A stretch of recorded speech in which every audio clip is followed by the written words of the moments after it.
The journey continues. Yeah, like, so I have this thing with religion where it's just like, I kind of don't want to accept anyone else's religion because I feel like, I guess that makes me a mystic on some level, and I have to like find my own path, and then everything is kind of archetypical, so it does make sense for me to like plug into pre-existing constructs. And like, I think that this is where Thelema comes in for me, because, and I'm actually not like an Aleister Crowley expert, and I read his bio and forgot a whole bunch of it, and then I think I'd actually like to read more of the equinoxes. So I understand Aleister Crowley to be like a reconstruction of ancient mystery schools.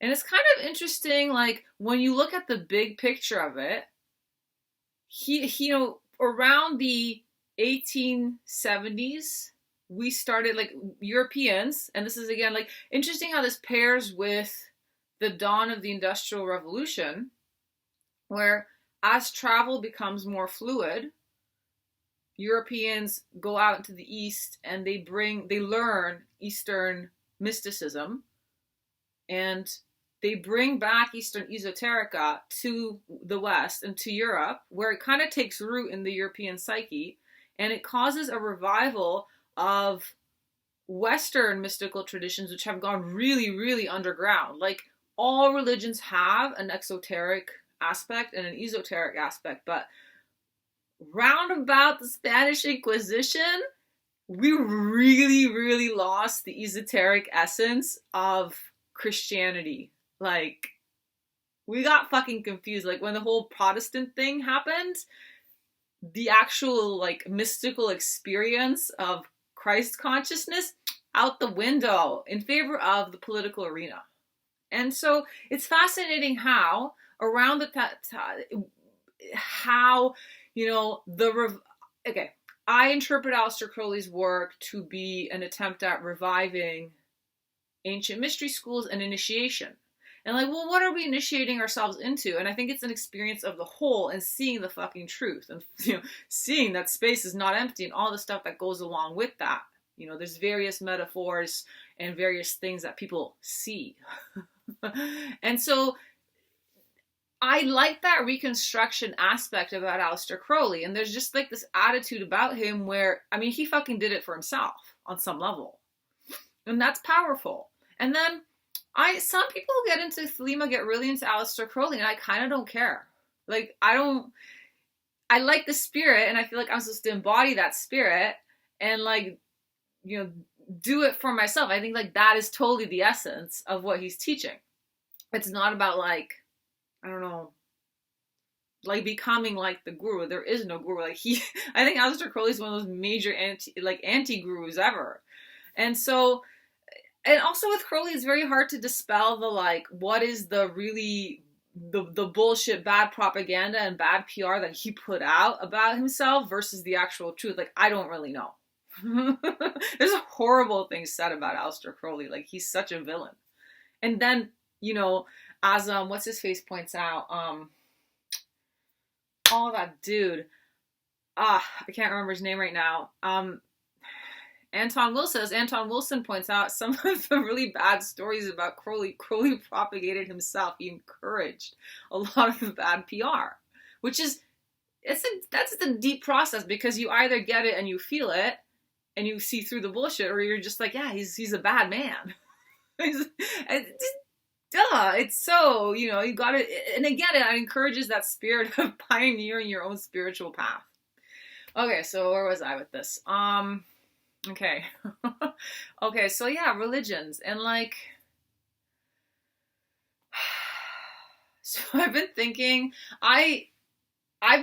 about the Santo Daime, because I really waffle with the Daime, like, I don't know.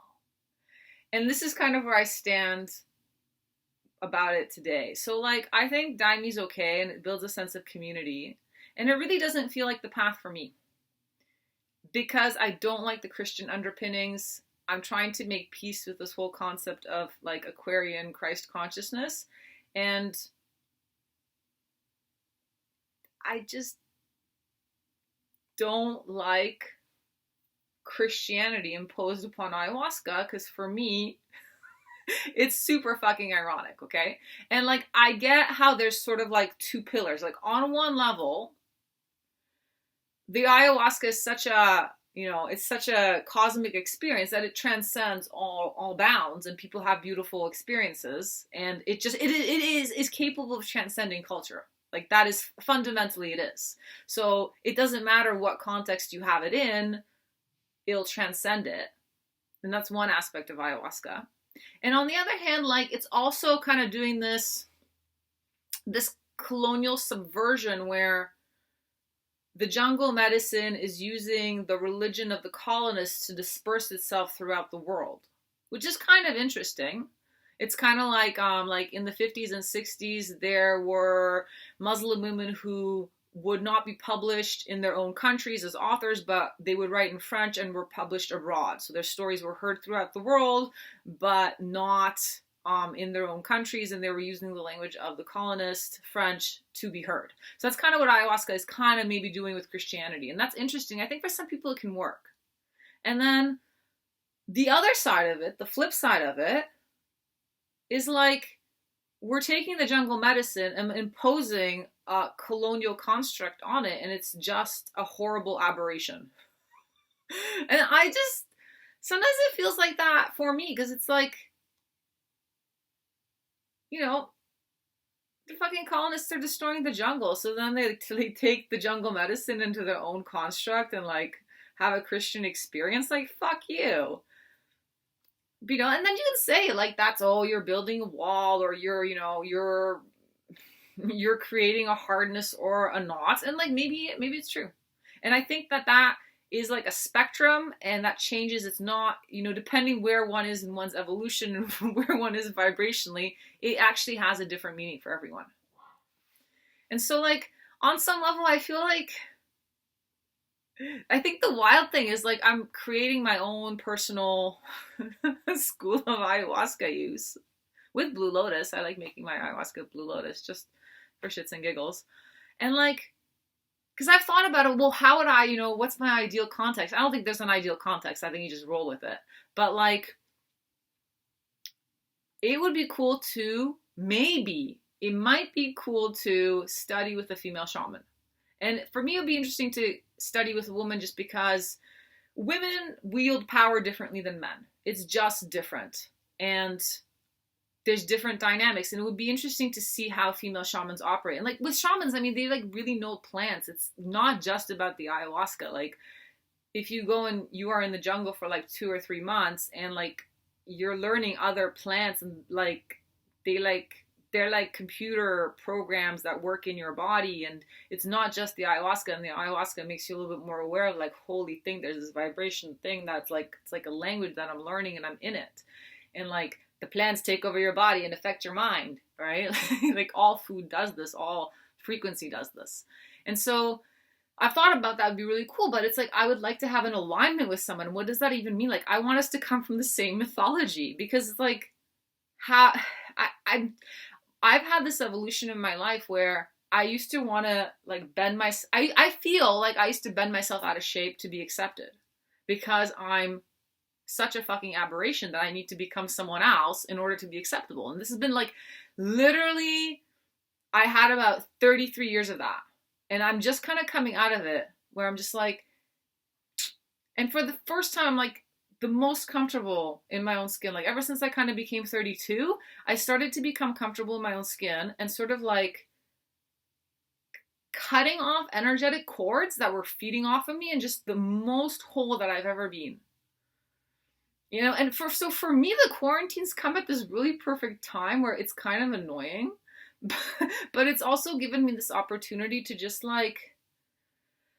be me, and not need to interact socially, and feel what it feels like to be me, and then feel how it feels like to interact with other people. And like, wow. So, so it's like, it's an interesting journey to have. Like, well, this deep, profound, super, super intense experience with the plant medicine. And it's like, well, I'd like to interpret it in a mythology that's meaningful for me. And then I think, well, what's meaningful for me? And like, well, I have this very, very strong alignment with Egypt and the Middle East. And like, I can't really explain it. So it's like when I was in grade 4, we had this unit about ancient Egypt. And I just like, it was the best, just the best. And I like took every book out of the library and I became like an expert. But the thing with it just like, the timelines never jived. It really like bothered me because I tried to like understand all the gods, kind of like because I was familiar with Greek mythology, and there was always, they didn't fit in the same boxes, and the timelines did not work for me. There was just something about it that was just like, something's off here. And I didn't think about it too much because I wasn't thinking like, oh, it's 10,000 years old or 12,000 years old. I was like, whatever. And it's just like, now it kind of makes sense in retrospect where it's like, well, you know, the timelines don't make sense because it's like about 10, maybe even 25,000 years more history in that area that you're kind of like picking up on, you know, and that's profound. So, but it's just so funny how like that alignment with the Middle East even comes through with the way I make ayahuasca, because most of my life I've been making ayahuasca with Syrian rue. Most of my life. Yeah. And it's like the person that told me about Syrian rue is my daughter's dad. He like brought this plant into my life. The same thing with the blue lotus. And it's like, how fated is that? And like Syrian rue is from the Middle East. And you know, some people say like marijuana is the burning bush, but actually potentially Syrian rue is the burning bush. And so the MAOI and shamans in the Amazon talk about, you know, the MAOI being the magic. The magic is the monoamine oxidase inhibitor plant and not the DMT, because DMT is everywhere. And so I have very Middle Eastern experiences, and it you know, biochemically you can like kind of explain that, well, you're using a Middle Eastern MAOI. So I'm wondering, like, when I run out of mimosa, should I get acacia, which is Egyptian? I think I should. And then like, what will happen then?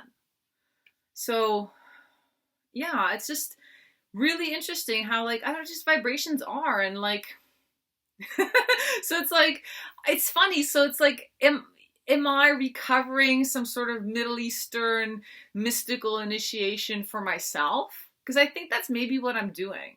And then it's like, how do, like, it's so idiosyncratic and like uniquely me, and like,